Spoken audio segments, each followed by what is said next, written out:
A man's 60th birthday party was winding down when a stranger appeared at the backyard gate. Emily Reeves noticed him first. An elderly figure in a long brown coat, watching with an expression of weary hope. Can I help you? You look like you are looking for someone. I need to speak with Anthony. Alone.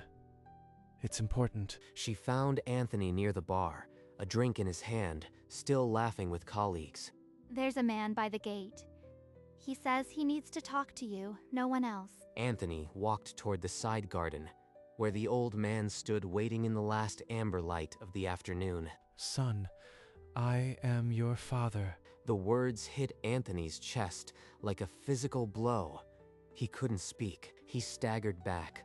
The old man reached out and caught his arm to steady him. You are my father? Number. My father died in a car crash in 1992.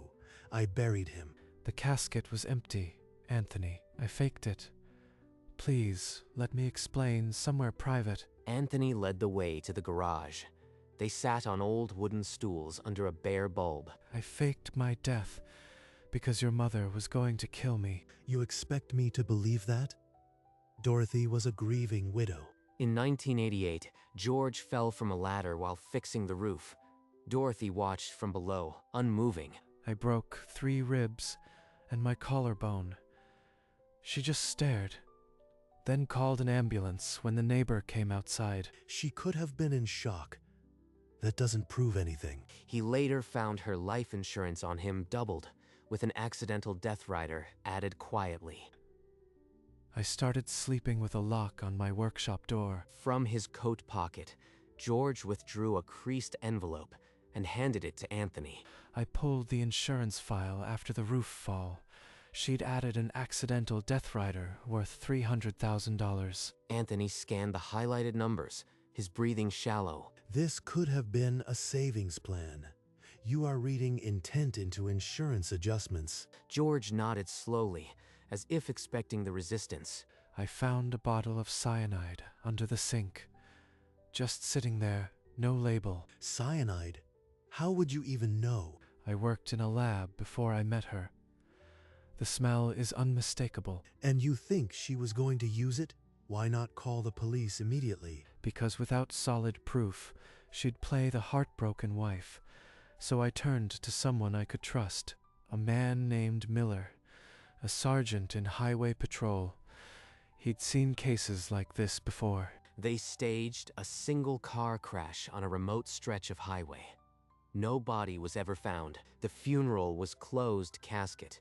Anthony, 28, stood beside his mother and wept. You let me stand over an empty box and mourn you for 32 years.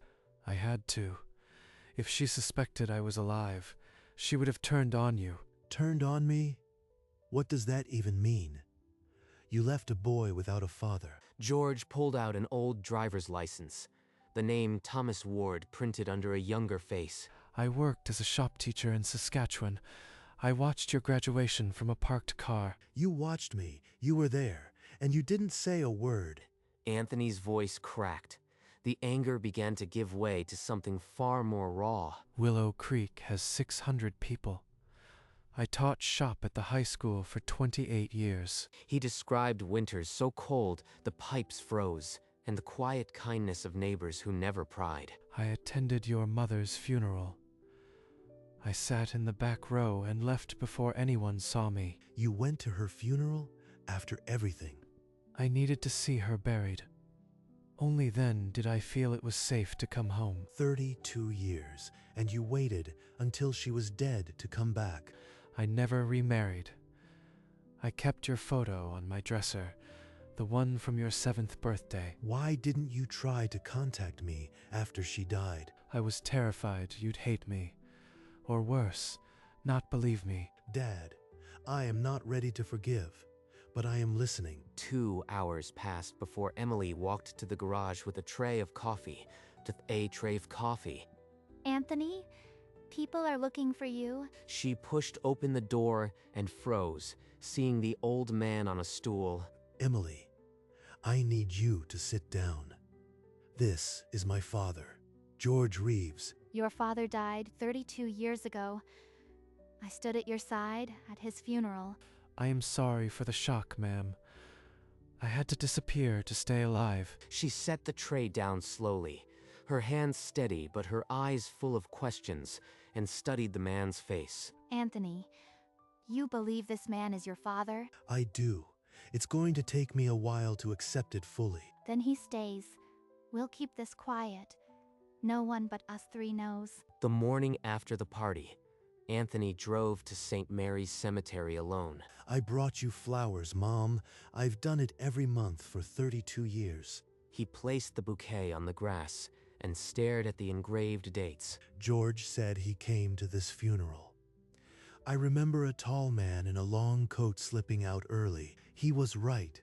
I saw him, and I just thought he was another mourner. You tried to kill him. You forced him to abandon me. The words felt like a betrayal of the mother who raised him, but the truth pressed harder. I have to see his life in Saskatchewan. I need to understand who he became without us. He walked away from the grave with a decision heavier than grief. By noon, he told Emily he was flying to Willow Creek the next day. 2 days later, Anthony and George landed in Saskatchewan under a wide, pale sky. Willow Creek was smaller than Anthony had imagined. A single main street and endless prairie. This is it. Paid off the mortgage 10 years ago. It's not much, but it's mine. Inside, the living room smelled of old wood and solitude. You kept the photo from my 7th birthday. All these years. Every morning, I touched that frame before I left for school. You were the reason I got up. He didn't forget. He carried me with him in this quiet house for 32 years. They moved to the porch and sat side by side, watching the prairie glow. I used to sit here and wonder if you ever thought of me. Every day, Dad. I never stopped. The next morning, they drove to Willow Creek High School, a red brick building at the edge of town. The shop classroom smelled of sawdust and motor oil, exactly as George had left it. A retired teacher, still visiting, stopped in the hallway and brightened when he saw George. This is my son, Anthony. He finally came to see where I taught. The man looked between them, then gave a slow, respectful nod, asking nothing. Anthony walked the workshop floor, tracing his fingers along the scarred workbenches. Every year, I had a kid who built a birdhouse for their mother. That project always got them. He gave those kids something real, while I had an empty grave. Anthony realized the man beside him had built a life of quiet, generous purpose. Outside, the prairie wind stirred, and Anthony saw his father for the first time, not as a ghost, but as a man. That evening, they sat across from each other at the kitchen table, the overhead bulb casting a warm circle. Anthony, I don't have many years left. I'd like to spend them somewhere that feels like home. You are asking to move back with us, into our house? I know it's a lot to ask, but I've been alone for 32 winters. I'd like to see one spring with my son. Anthony stood and walked to the window. The prairie lay black and silent beyond. He's 84. I can't send him back to this empty house. All right, we'll pack your things tomorrow. You are coming home with me. George closed his eyes for a moment, and when he opened them, they were wet. You won't regret this. I promise not to be a burden. They began packing the next morning, filling boxes with a lifetime of solitude and the quiet tools of a teacher. While clearing the bedroom closet, Anthony discovered a wooden trunk with a rusted padlock. What's in here, Dad? Old things. Letters I kept, but never wanted you to see. Anthony fetched a hammer and broke the lock. Inside lay bundles of letters, tied with ribbon. He recognized his mother's handwriting on the top envelope. The words inside turned the room cold. I know you are in Canada. If you ever contact our son, I will make certain he pays for your cowardice. She was hunting him. She would have killed me if he came back. She hired an investigator. I had to move twice, change my habits, stay invisible. You didn't abandon me to save yourself. You disappeared to protect me. The entire story shifted in Anthony's chest from betrayal to something he could barely name. Anthony looked up from the letters, his voice tight. What happened in 1992 that made you leave that night? That afternoon, I came home and found her at the kitchen table with a knife and your photo. He described how Dorothy spoke without emotion, promising to destroy anyone who took him from her. She said, "I will bury him before I let you raise him. You have 1 hour to disappear." She threatened to kill me? Your own son? I could have called the police, but I knew she'd find a way. I ran to keep you alive. Anthony's legs gave out. He sank to the floor, his shoulders heaving. He didn't abandon me. He saved my life. I am so sorry, son. I wanted to be there every single day. Anthony grabbed his father and pulled him into an embrace, holding him for the first time in 32 years. They sealed the last box by noon. At the front door, George turned for one last look at the prairie, then nodded and stepped outside. At the small airport, they sat in plastic chairs, the silence between them no longer heavy. I used to imagine this day, never knew if it would come. It's real now. We're going home. The flight passed in a blur of clouds and coffee. At the arrival gate, Emily waited, her coat pulled tight, her eyes scanning the passengers. George, I am so glad you are here. Thank you, Emily, for welcoming a stranger. She took his bag, and they walked to the car. During the drive, Anthony glanced at his father in the rearview mirror. In the guest room, George sat down slowly on the bed, his hands trembling as he touched the handmade quilt. I'm home. The weeks softened into months. In the evenings, they sat on the porch, the string lights glowing, and talked about everything. Dad, I found these old chair plans in the garage. Want to build it together? I haven't touched a lathe in years. Yes, let's build it. They sanded oak in the garage, and though George's hands trembled at times, he never stopped. One rainy evening, they pulled out a photo album, and George pointed at pictures Anthony had never seen. That's your grandmother. She visited the year before I left. Then George told a story about a student gluing his project to the ceiling and laughed until he cried. 32 years stolen from us. But at least we have this. I never thought I'd get to be this happy again. The rocking chair took shape. But the real thing they built was a father and son again. One cold morning, George's cough deepened into a hacking rattle that wouldn't stop. We're going to the doctor, Dad. No more waiting. In the doctor's office, the silence stretched thin while the physician studied the chart. Lung cancer. Advanced. The doctor offered months, not years. We just found each other. How can I lose him again? I am not afraid, son. I've had more time than I deserved. I am at peace. Anthony gripped his father's hand and made a silent promise to fill every remaining day with love. They returned home and set up a bed in the guest room, the window framing a sky heavy with autumn. I can see your mother's maple tree from here. It's beautiful. Anthony sat beside the bed each night, watching over his father as the hours grew shorter. In the quiet evening light, George reached for Anthony's wrist, his grip weaker than it had been a week before. I want to tell you about your mother, not the sickness, the woman I married. Anthony leaned forward, his hands folding over his father's. This was the first time George had spoken of her without fear. She used to read poetry out loud. She made the garden bloom. The darkness crept in slowly. I can't separate the mother who raised me from the woman who threatened him. I loved her son. Even at the end, part of me still loved the girl I married. Promise me, you won't let hatred harden your heart. Remember the love, not just the wounds. How can I forgive her? After everything she did to you, to us. Forgive her for your own peace, not for hers. Don't carry her poison any longer. Anthony closed his eyes. A fragile promise settled in his chest, heavy and necessary. 2 days later, George stopped eating. He pushed the tray away and folded his hands over his chest. Emily, would you call Father Thomas? I'd like him to come by if he's able. The priest arrived at dusk. a quiet man who prayed softly at the bedside. George's breathing slowed into a gentle rhythm.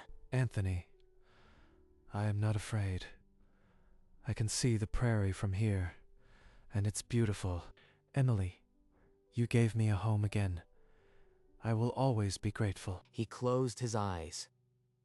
A long sigh escaped him, and then his face settled into a quiet, unburdened stillness. Anthony held his father's hand, still warm, long after the last breath had passed. Emily sat down beside him, saying nothing. The room was quiet, heavy with loss and love.